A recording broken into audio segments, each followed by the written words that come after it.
বাংলাদেশের সাবেক অধিনায়ক সাকিব আল হাসান সাম্প্রতিক রাজনৈতিক টানাপোড়েন, নির্বাচন এবং ব্যক্তিগত আর্থিক বিতর্কের মধ্যে এবার ফের এলেন তীব্র সমালোচনার মুখে। ২৮ সেপ্টেম্বর শেখ হাসিনার জন্মদিনে সাকিবের একটি ফেসবুক পোস্ট ঘিরে সামাজিক যোগাযোগ মাধ্যমে শুরু হয় বিতর্কের ঝড়। সেই ঝড়কে আরও তীব্র করলেন যুব ও ক্রীড়া উপদেষ্টা আসিফ মাহমুদ। ফেসবুক পোস্টে সাকিবের বিরুদ্ধে সরাসরি নাম উল্লেখ না করে গর্জে ওঠেন আসিফ।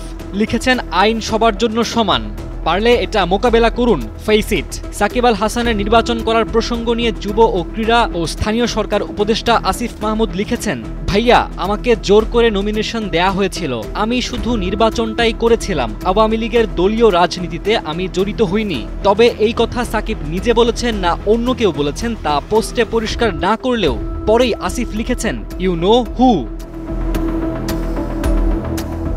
পোস্টে আসিফ মাহমুদ সজীব ভুইয়া আরও লিখেন, যার হাত ছাত্র জনতার রক্তে রঞ্জিত তার হাতে বাংলাদেশের পতাকা বহনের প্রশ্নই ওঠে না। তিনি আরও লিখেন, একাধিকবার রাজনৈতিক অবস্থান পরিষ্কার করতে বলা হলেও সাকিব তা করেননি। উল্টো খুনিদের এন্ডোর্স করা, শেয়ার বাজার কেলেঙ্কারি, মানি লন্ডারিং ও ফাইন্যান্সিয়াল ফ্রডে জড়িত থাকা সত্ত্বেও কেবল ভালো ক্রিকেটার হওয়াটাই কি তার পুনর্বাসনের যথেষ্ট কারণ?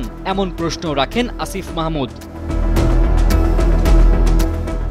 এর আগে রোববার ২৮ সেপ্টেম্বর রাত ১০টার দিকে ক্রীড়া উপদেষ্টা আসিফ মাহমুদ সাকিব আল হাসানকে উদ্দেশ্য করে আরেকটি ফেসবুক পোস্ট দিয়েছেন। সেখানে তিনি লিখেছেন, একজনকে পুনর্বাসন না করায় সহস্র গালি দিয়েছেন আপনারা আমাকে, but I was right, end of the discussion.